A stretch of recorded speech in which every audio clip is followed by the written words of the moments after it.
Hello বন্ধুরা, আশা করি সবাই ভালো আছো, সুস্থ আছো। তো এই বলে আজকে ভিডিওটা শুরু করছি। ভিডিওটা অনেক দিন প্রায় বছরখানেক আগে, গত বছরের। তো সকাল সকাল উঠে চান টান করে ঠাকুরের বাসন নিয়ে মার ওখানে যাচ্ছি। তো আজকে টাইটেল থাম্বনেল দেখে বুঝতে পারছো, আজকে হলো বিশ্বকর্মা পুজো। তো এখন প্রায় সকাল 6:30টার মতন বাজে। এখন ঘড়ি দেখাতে পারছি না, আর আগের ভিডিও করা ছিল তখন আমার মা জীবিত ছিল। তো আজকে ভাবলাম মার কিছু মার সাথে কাটানো কিছু স্মৃতি দেখে হয়তো ভিডিও করছি। আমার খারাপ লাগছে। মা ওখানে বলতে বলতে দেখো বাসন সব ফল রেখে দিয়ে আটাটা বের করলাম। মার সাথে কথা বলছি তখন।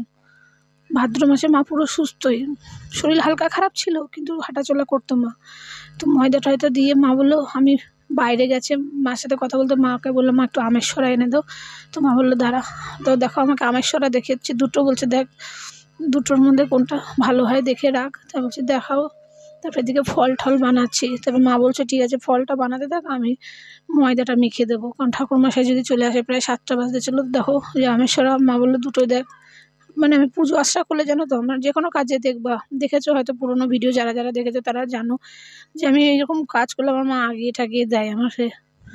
দেখবে সব রকম পুজোর সাথে, মানে আমি বাড়িতে, আমাদের ওই বাড়িতে পুজো হলে আমি সব আগে পিছিয়ে করি, মা থাকে।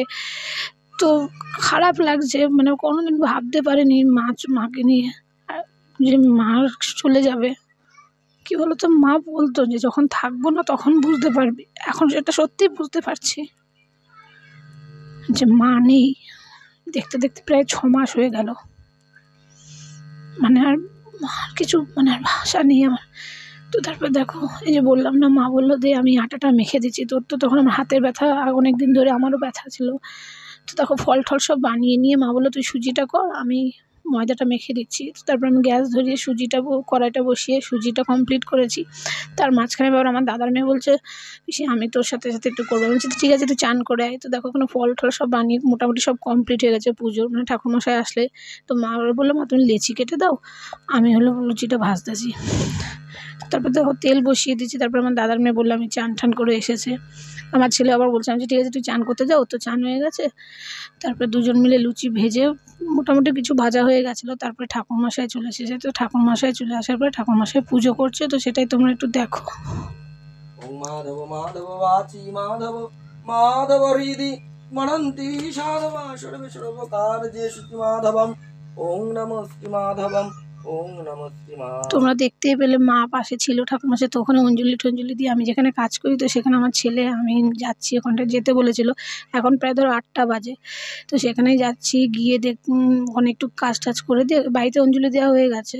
তো ছেলে এসে বলছে যাবো, আমরা চল বাবা। তো সেখানে গিয়ে কাকি বলছে, মানে যেখানে কাজ করি, যে একটু লুচিগুলো ভেজে দাও রিয়া। তো সেখানে ময়দা কাকির শাশুড়ি মানে মেখে দিয়েছিল ঠাকুমা, সে মেখে টেখে লুচি ভাজলাম। মানে অনেকটাই, প্রায় 2-3 কিলো ময়দার লুচি আমি একাই ভেজেছি, বেলেছি আর ভেজেছি। ভেজে ঠেজে তারপরে বাড়ি চলে এসেছিলাম। মাও ডাকছিল যখন যখন অঞ্জলি দেরি হবে 12টা-1টা বাজবে। তো তারপরে দেখো আমাদের যেখানে কাজ করি সেই ঘরে ঠাকুর মোটামুটি কাকি ফল টল বানিয়ে কমপ্লিট করে দিয়েছে। আর এবার আমি আস্তে আস্তে বাড়ি যাব। তো ভিডিওটা ভালো লাগলে লাইক কমেন্ট শেয়ার করো, আর চ্যানেলে কেউ নতুন হয়ে থাকলে সাবস্ক্রাইব করো। একটু বেঁধে বেঁধে যাচ্ছে, আর মার সাথে কাটানো পুরনো স্মৃতি তোমাদের সাথে শেয়ার করলাম। সবাই ভালো থেকো, সুস্থ থেকো।